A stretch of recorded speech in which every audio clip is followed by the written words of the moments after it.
Vamos a presentar lo que le tengo preparado para el día de hoy para ustedes. Bien, como ya me presentó Elizabeth hace un momento, ya tengo trabajando más de 20 años con el tema de software libre. Actualmente soy instructor oficial de LPI. Ustedes saben que a veces el tema de LPI es bastante, hay que tener bastante cuidado con quien te da la instrucción, ¿no? Y sobre todo LPI ha generado como un proceso de selección, donde acá justamente en la página oficial tenemos los trainers, ahí están los trainers donde ustedes pueden visitar a las personas que quieran comprobar mi instrucción.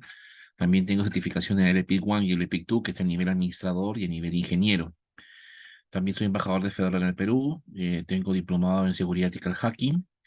Me he venido en los últimos tiempos metiéndome en el tema de seguridad porque el Linux te da la facilidad de poder tener las pautas para que tú puedas entrar al método de seguridad. Y también soy instructor CCNA en nivel 1 y TSencia en nivel de Linux. Bueno, para mencionarles y verles y mostrarles mi presentación, es importante mostrar las certificaciones que tengo para que ustedes obviamente sepan con qué persona estamos trabajando. Yo obviamente estas dos certificaciones, sobre todo la segunda, ha sido bastante trabajosa en obtenerla porque no es fácil por la poca cantidad de materiales que se tiene en el mercado, pero bueno, con esfuerzo y dedicación se puede lograr muchas cosas, ¿no? Y aquí, ahí está mi certificado de trainer aprobado. Y como mencionaba Elizabeth, nosotros somos academia también de LPI. Y nosotros tenemos la acreditación de ser academia, para lo cual proveemos para el examen de certificación. Así que también preparamos para el examen de certificación de LPI en los Essentials y en todos los niveles. Bien, antes de empezar con esta charla, yo quería, he cambiado un poco la idea. O sea, siempre hemos estado hablando de lo mismo, ¿no? Servicios, cosas básicas de Linux, pero esta vez voy a hablar de algo que seguramente a la mayoría le interesa mucho, que es el tema de la seguridad. Es un tema bastante usado en estos tiempos, porque ¿quién no tiene problemas en seguridad en la empresa? O sea, siempre tiene amenazas de algo, ¿no? De hacking, de robo de información, pero nosotros a veces desconocemos de algunas técnicas o herramientas que no las sabemos utilizar, o sea, no sabemos implementarlas. Y por eso Linux tiene dentro de su gama un área que se llama hardening, ¿no? Entonces, el tema de hardening, que seguramente los que están conectados, algunos ya lo conocen, está enfocado a la parte de la seguridad. Entonces, en este caso yo voy a hablar sobre un hardening muy básico, porque obviamente el tiempo no me da más, pero existen hardening de todos los tipos, aplicando políticas de seguridad, aplicando también políticas aplicadas, por ejemplo, al modo de arranque, porque sabemos nosotros que tenemos un modo de arranque en Linux que también tú puedes bloquearlo o hacer que una persona ingrese con una contraseña. Y así podemos ir avanzando en niveles y eso nos permite que nosotros podamos seguir aumentando la seguridad dentro del servidor.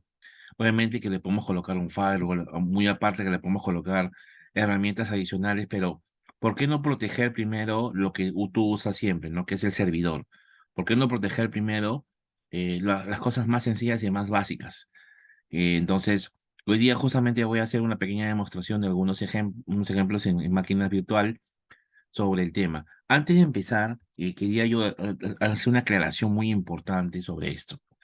La persona que te da la instrucción en Linux, ese es mi criterio, ¿no? Discúlpenme si alguno de ustedes se siente pues ofendido y todo ese tema, pero ese es mi criterio personal y yo siempre le he dicho a todos mis alumnos que también enseño. Si a ti alguien te enseña Linux o te quiere enseñar Linux, tiene que vivir con Linux. Entonces, como ustedes pueden observar en mi pantalla, en mi máquina es un Linux Mint. Este es un Linux Mint, yo no uso Windows.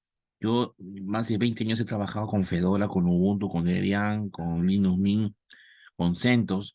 Entonces yo he trabajado con el sistema operativo, se puede decir base, un sistema operativo que funciona en muchas cosas. Porque si tú quieres aprender en verdad Linux, tienes que vivir con Linux como máquina real. Entonces, me estaría de locos pensar que un instructor de Linux enseñe Linux virtualizado sobre un Windows. O sea, bueno, no sé, que uno puede pensar, ¿no? Entonces, tú quieres aprender las cosas de Linux como tal, tienes que vivir con Linux. Entonces, esa es mi filosofía. Y yo he visto en otros lugares instructores que, por ejemplo, enseñan Linux y virtualizan con VMware o con VirtualBox el Linux y tienen su Windows de base. Bueno, sin comentarios, pues, ¿no? Sin comentarios, porque la idea es, tú vives con Linux, trabajas con Linux, pues sigue trabajando con él, porque te van a presentar una serie de cosas que a veces tú no sabes cómo responder. Tú no sabes cómo responder a eso. Entonces tienes que vivir con el Linux para poder responder a esos problemas que siempre ocurren en el servidor, en el día a día del trabajo. Esa es mi filosofía y mi criterio como yo al menos pienso como instructor que te voy a enseñar algo, ¿no? Es algo que siempre lo he dicho y siempre lo diré cuando yo doy una charla o un masterclass, ¿no? Esa es mi forma de decir cómo deben ser las cosas. Entonces, volviendo nuevamente a nuestro tema que nos toca el día de hoy, que es el tema de hardening, vamos a hablar primero una palabra bien interesante que seguramente causa debate entre todos. ¿Qué es Linux primero, no? ¿Y es realmente seguro? O sea, primero uno dice, no, que Linux es seguro porque está en los servidores, pero Linux en los servidores es seguro, está bien, pero lo hemos probado en las máquinas, por ejemplo, de clientes, en las laptops, en las PCs, no se prueba mucho. Es lógico, ¿no? O sea, es bastante raro encontrar una persona que utilice una laptop o una PC con Linux. Es bastante raro que una PC o una laptop tenga Linux, como en mi caso. Por ejemplo, en mi caso tengo Linux acá, pero yo seré uno de cuántos, de no sé cuántas personas. ¿Por qué? O sea, ¿por qué usarlo? ¿Por qué usarlo con Linux? Porque obviamente he encontrado muchas ventajas, porque he encontrado muchas cosas buenas, porque he encontrado aplicaciones que me gustan y me siento seguro porque obviamente, y la mayoría he escuchado, que no tiene virus, pero sí tiene virus Linux, pero no tiene una gran cantidad de virus. O sea, no es, estamos haciendo una proporción, por ejemplo, de 20 virus que tiene Windows, dos o tres son de Linux. O sea, es una proporción bastante larga. Pero no pegas más, no pega, ¿saben por qué ustedes no pega tanto Linux en escritorios? Porque la pregunta es bien sencilla. Porque más se utiliza con aplicaciones más usadas, no más clásicas. Juegos en red también. Y a algunos, a la mayoría de los jóvenes les gusta estar jugando en red con los Windows, porque son más aplicaciones más a la máquina, más al entorno, aunque también Linux tiene juegos en red, por si acaso, pero lo sienten de esa manera. Se siente de esa manera la seguridad. Entonces, no, que Linux esté en el servidor, más usan Linux en servidores.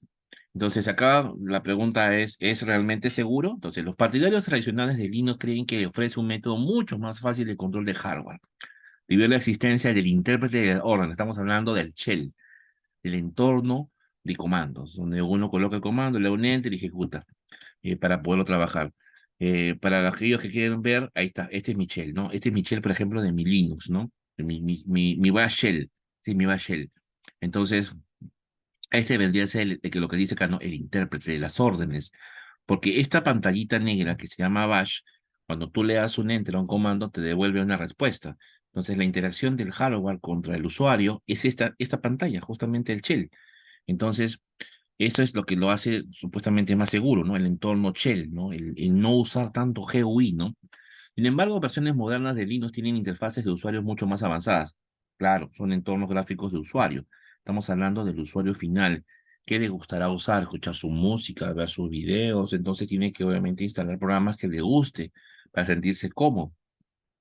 Y eso tiene que instalarlo aplicando algún tipo de técnica de instalación, algún tipo de método de comando para eso.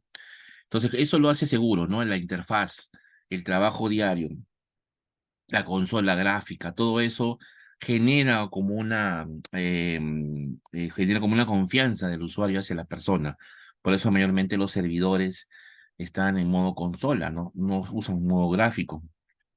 Como justamente el día de hoy voy a mostrarles, acá tengo mi Ubuntu, por ejemplo, virtualizado. Yo eso enseño a mis alumnos. Y en el Ubuntu virtualizado no tengo modo gráfico porque este Ubuntu Server por naturaleza misma no tiene un entorno GUI, ¿no? Más es modo consola, como lo están viendo acá, ¿no? Em, entonces, aplicamos nosotros el tema de la seguridad. Ese código abierto seguro, desde la creación de la seguridad, ha sido una piedra angular. O sea, Linux siempre lo han catalogado como el bastión de seguridad más alto que existe en una empresa. Siempre ha sido el punto de quiebre, ¿no? Ah, Linux porque lo tengo instalado, estoy seguro. Un momento, señor. El hecho de que usted tenga Linux instalado en su servidor no quiere decir que se vuelva infalible. También existen personas muy expertas que se meten rebasando la seguridad de Linux porque obviamente saben de lo que están haciendo, o sea, saben cómo meterse. Entonces, tú nunca puedes estar seguro y tranquilo de algo sino estar alerta y precavido. Por eso existen herramientas que alertan ingresos ilegales, que permite avisar si es que pasa algún tipo de problema. Entonces, la seguridad está en todos lados, ¿no? Por eso se identifican siempre con un usuario y una contraseña, ¿no? En este caso, el usuario más importante dentro de Linux como seguridad es el root, que es el equivalente a decir el administrador del Windows, ¿no?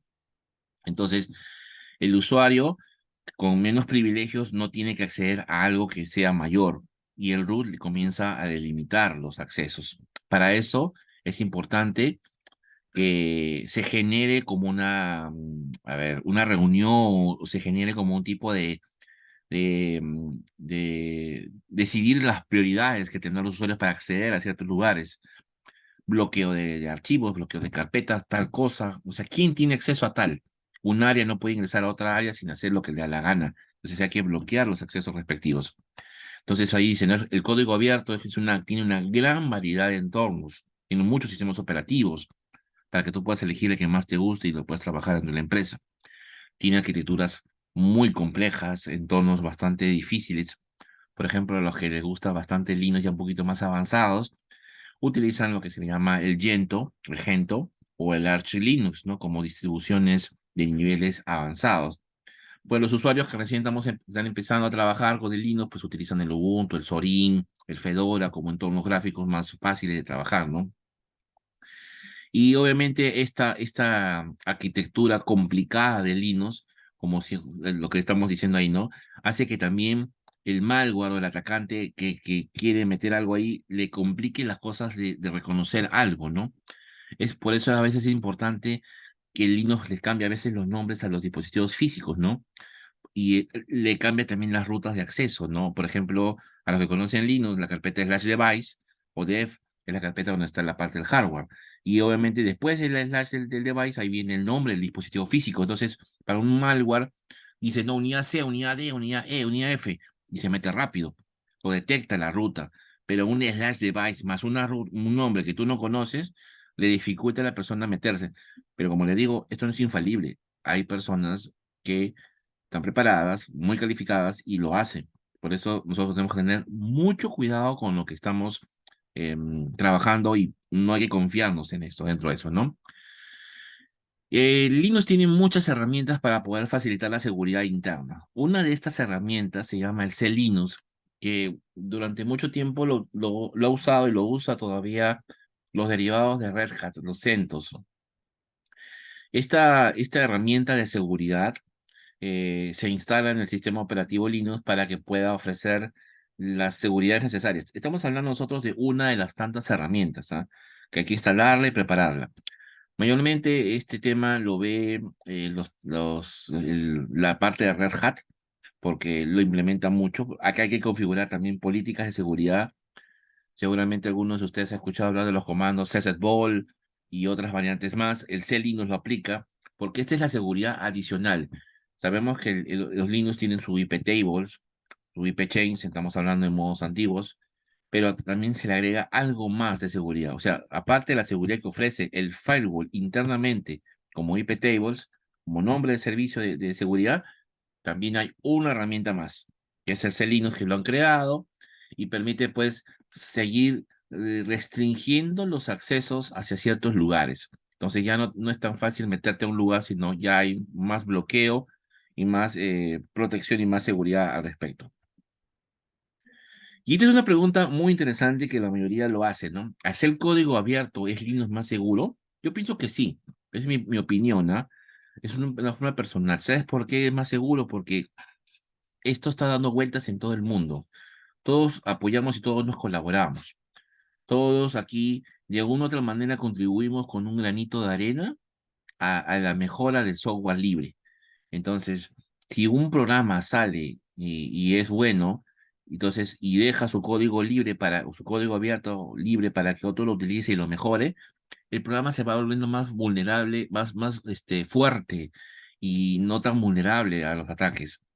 Entonces estamos hablando nosotros de que existen aproximadamente más de 15.000 desarrolladores en todo el mundo, y eso que estamos creciendo más todavía, que descargan el programa, lo usan para su beneficio y lo mejoran y lo vuelven a subir nuevamente. Estamos hablando de eso de 2005, estamos bastante atrasados, estamos hablando ya de muchos años atrás.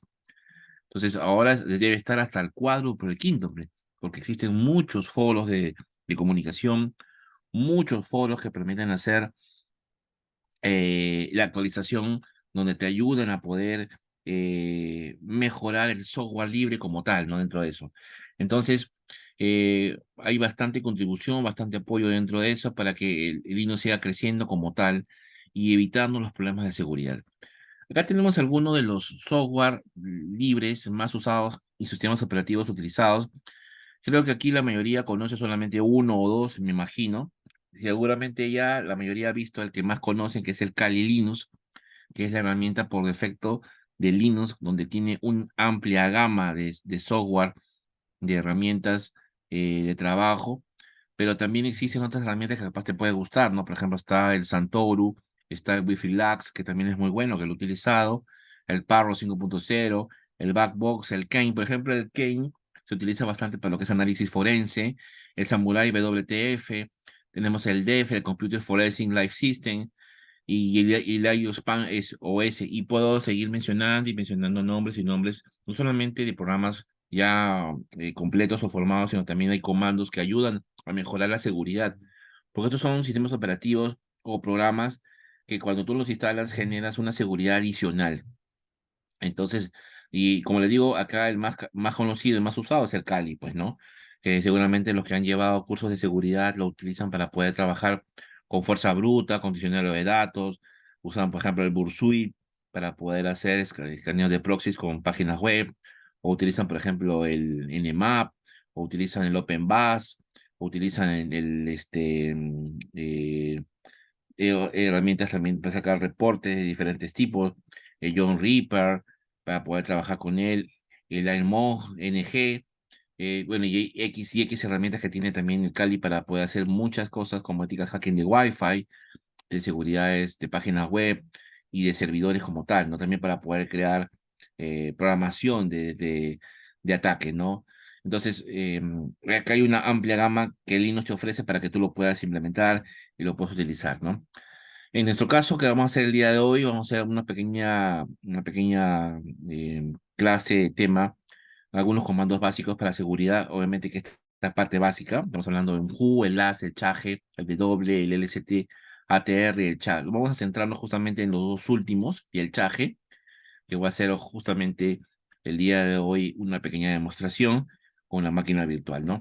Y acá tenemos ahí un archivo muy importante que debemos tomar en cuenta dentro de Linux que se llama el login.dev, que lo deberían utilizar bastante los administradores de la red, porque en este archivo llamado login.dev tú puedes definir, por ejemplo, el GID y el UID máximo y mínimo que puede tener un usuario.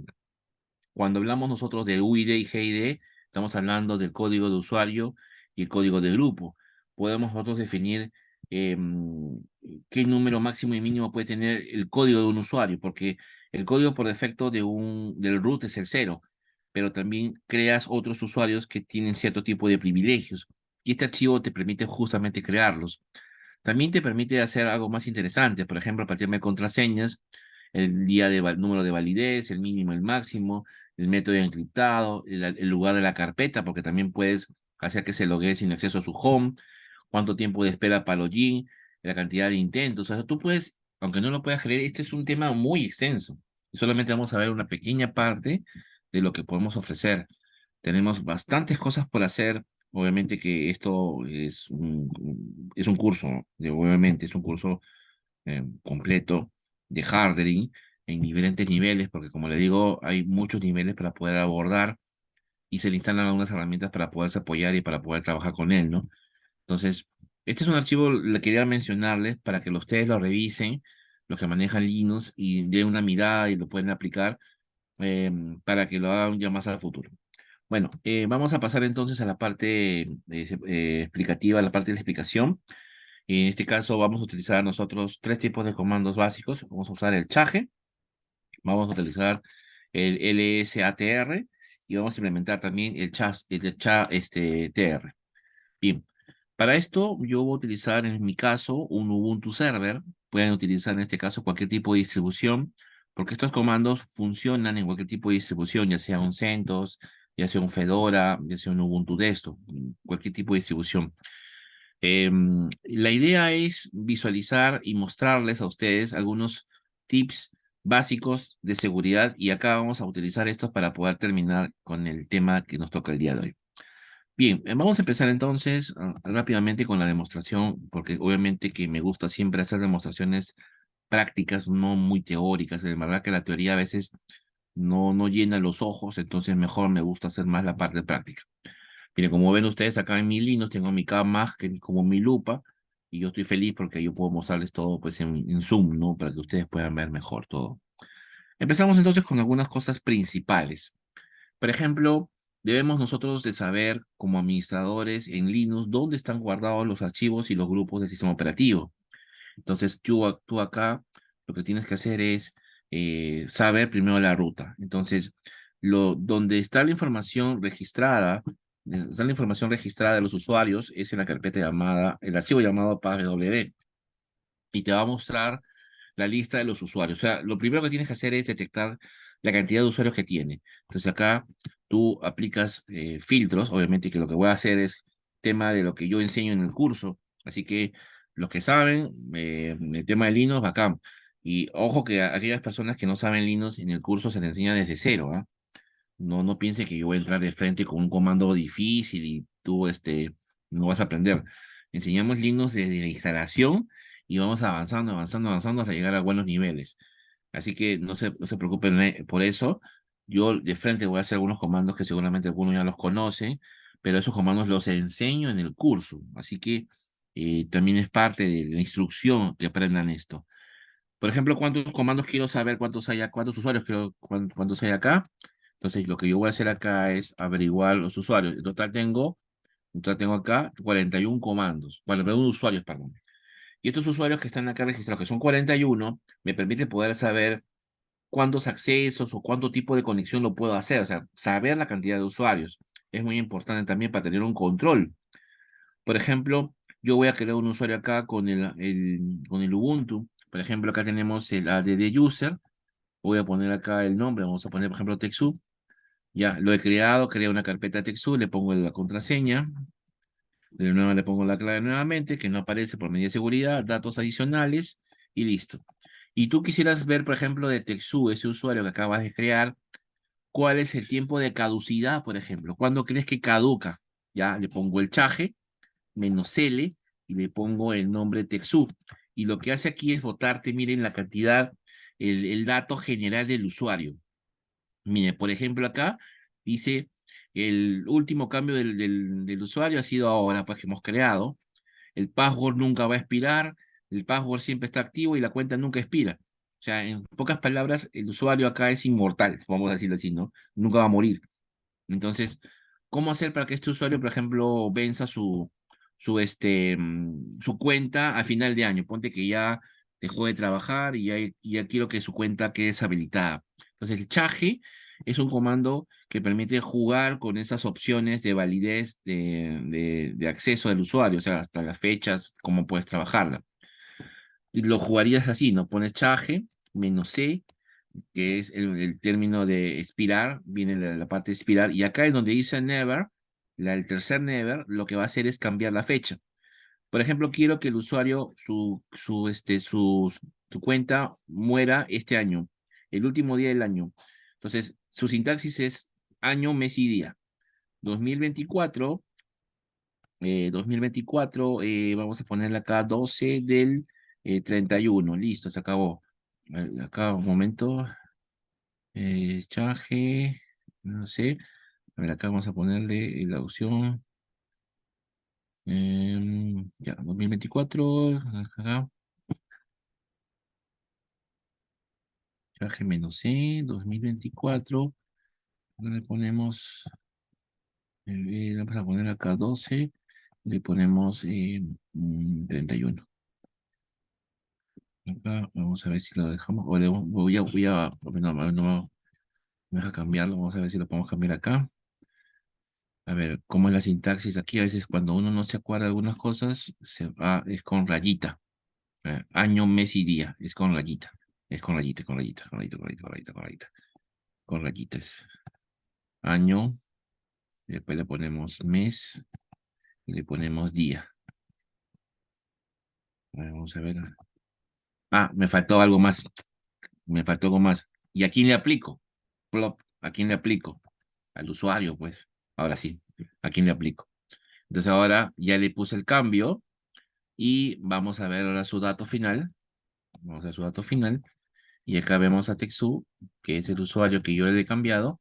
Y miren ahora, dice, ¿no? Diciembre del 31 del 2024. Entonces ahí estamos viendo que le hemos cambiado la fecha de expiración. Me había olvidado acá ponerle el nombre del usuario al final, ¿no? Las disculpas del caso. Bueno, en la sintaxis sería así, ¿no? Chage-C, que viene a expirar, la fecha, el año, el año, el mes y el día. Y el nombre y al final el nombre del usuario. Y ahí, por ejemplo, le estoy cambiando yo la caducidad del usuario. Entonces, cuando llegue el 1 de enero del 2025, el usuario ya no va a funcionar y va a estar deshabilitado. Ese, por ejemplo, es una forma de poderlo trabajar. También es bueno que nosotros sepamos la lista de los grupos, dónde están los grupos registrados y tú entras al archivo llamado grupo, archivo group, y ahí están justamente los archivos de los grupos. Siempre en primer lugar el root como primera instancia, la X, que es la contraseña ficticia, el GID, que es el usuario, y los dos puntos al final, que vienen a ser el nombre de usuario que pertenece en el grupo. Y finalmente también hay que saber dónde están almacenadas las contraseñas del sistema operativo. En este caso tenemos acá registrado la carpeta llamada etc, y acá tenemos el shutdown.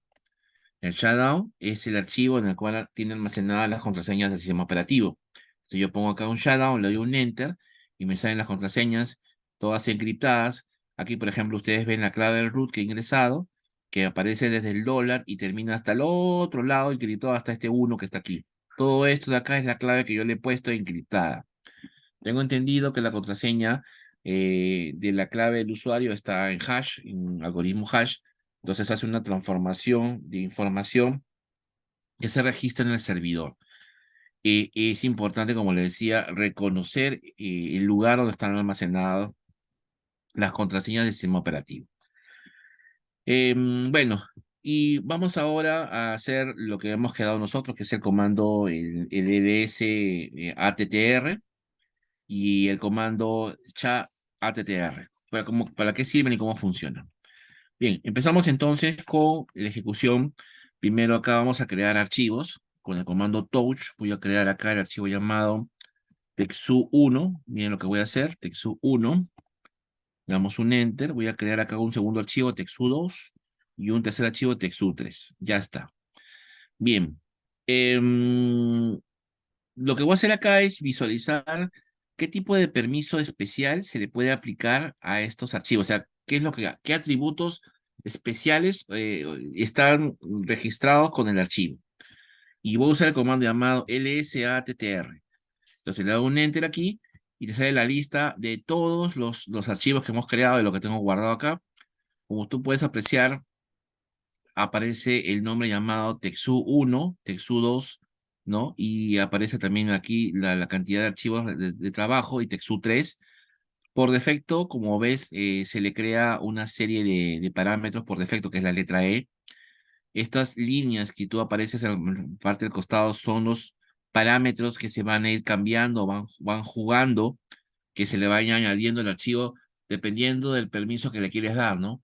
Por ejemplo, hay un archivo, hay una opción que se llama que el archivo sea inmutable, o sea, que jamás, que ni el mismo root lo puede borrar. Y entonces, ¿cómo hago, por ejemplo, que mi archivo sea inmutable? Y le voy a hacer una demostración, miren. Por ejemplo, si yo pongo un RM y le pongo acá, por ejemplo, texu1, en este caso, el archivo se borra, pues, ¿no? Yo le doy un lsattr, ya no está texu1, ya lo borré. Voy a volverlo a crear nuevamente con el touch texu1. Otra vez, voy a volver a ejecutar el comando nuevamente y apareció. Otra vez, está texu1. ¿Cómo hago para que ese archivo, cuando ponga el LR, ya no lo borre? O sea, o sea, se queda, así sea el root, no se borre. Capaz es un archivo muy importante. Tú dices, no, este archivo tengo que registrarlo, hacerlo para que ni el administrador lo haga. Entonces, voy a poner, el comando se llama cha, ttr. Cha viene obviamente de change y el otro era ls de listado. O sea, acordamos que el ls es un comando que hace el listado de contenidos y el ttr viene de los atributos. Entonces, listar atributos, ¿no? Por eso son las iniciales del comando. Y este de acá es el chttr, change, cambio de atributos. Y le vamos a poner más i, que es un parámetro que significa inmutable. Quiero que el archivo llamado text1, que acabo de crearlo, sea inmutable. Es decir, que nadie lo borre, porque capaz hay una información importante. Ponte que hay una persona que aplica el famoso, el borrador de carpetas y archivos intencionalmente y te quiere malograr tu carpeta, entonces tú tienes que hacer un archivo inmutable. Le das un enter acá, vamos a ver los permisos nuevamente, el lsattr, y miren lo que apareció. Apareció una I al costado, en la misma línea, en la fila de Texu1. Ahí está la I. Entonces, ¿esto qué significa? Que es inmutable. Entonces, ahora lo que voy a hacer acá es poner un RM, le pongo un Texu1 nuevamente aquí, y lo voy a borrar, y me dice, ¿sabes qué, señor? Usted no puede borrar el archivo porque no está permitido. Ya te lo podía borrar. Ahora no lo puedo borrar. Entonces, como que he protegido ese archivo importante para que la persona no lo pueda borrar o alguien intencionalmente lo borre. Entonces, pero recuerden que si adquiere pues la contraseña del root, ya pues has perdido todos los privilegios. La idea es que tampoco la persona sepa el root, porque si obviamente no es root, no va a saber cómo borrarlo, cómo eliminarlo o tener cierto tipo de privilegio. Esa es, por ejemplo, una forma de poder proteger el archivo de cierto tipo de borrados intencionales. Entonces, puedes también cuidar la información con eso. Otro comando que también es importante, mira, también que es importante es este de acá. Es el parámetro llamado más A, ¿no? Estamos hablando del más A. Por ejemplo, acá le vamos a poner el chattr y le ponemos acá, por ejemplo, el parámetro más A. Y le ponemos aquí, creo que acá es la mayúscula A, y le vamos a poner el texudos. Texudos. Listo. Vamos a ver acá. Le vamos a ponerle hecho. Hola. Y le vamos a mandar a texudos. Aquí está. Entonces aquí no es en más A, es en más A minúscula, porque acá hay dos A diferentes. Este sería. Le vamos a quitar el permiso al más A. Se lo quitamos y le vamos a poner el A minúscula. Aquí le vamos a poner el A minúscula. Ya está. Ahora sí, le aplicamos el permiso. Y ahora sí. ¿Qué es lo que he hecho? A ver, miren. Esas dos A que acabo de colocarle hacen lo siguiente, miren. Ponte que yo le quiera agregarle líneas al archivo. Obviamente Texudo está vacío. Y quiero agregarle líneas. Entonces, mira lo que pasa. Interesante este parámetro más A. Significa append. Añade, pero no alteres. No alteres el contenido. Miren, ¿ah? Hecho. Hola 1, ¿no? Por ejemplo, y yo le voy a poner acá doble símbolo mayor. Pim, pim. Los que saben Linux, o lo que obviamente conocemos el tema de Linux, el doble símbolo mayor significa añadir líneas. No estoy reemplazando nada, estoy añadiendo líneas. Entonces acá vamos a poner textu2, que es el nombre del archivo, y me va a dejar añadirlo, mira. Ajá. Y yo acá le voy a poner, para que me crea el hola 2, una línea más, un hola 3, una línea más. Y ahora quiero ver el contenido del archivo. Voy a poner cat, textu2, y ahí están mis archivos. O sea, sí añadió las líneas al archivo. Pero si yo hago esto y le pongo total, y le pongo el símbolo mayor dentro del Linux significa un reemplazo. O sea, supuestamente si yo le ejecuto, le doy un enter aquí, borraría esas 4 líneas y lo reemplazaría por total. Cosa que obviamente eso no lo va a permitir el parámetro, porque obviamente él solo te está permitiendo añadir, pero no reemplazarlo todo. Entonces, si yo le doy un enter acá, me dice, no, no te dejo. Entonces, ese A más te va a permitir bloquear los reemplazos del archivo, pero te va a dejar seguir añadiendo la información al respecto, ¿no? Y, por ejemplo, acá, si quieres ver la condición del archivo, en qué estado se encuentra, podemos utilizar el comando llamado stat. El comando stat. El comando stat es un comando muy interesante que te permite poder ver la información de en qué condición se encuentra el archivo, ¿no? Por ejemplo, el tamaño del archivo, cuándo fue accedido, qué permisos tiene, la hora y la fecha, cuándo fue cambiado la última modificación, la modificación actualizada, por ejemplo, y te dice cuándo fue cambiado la última modificación y todos los demás. Son datos generales. O qué usuario, por ejemplo, lo está controlando también.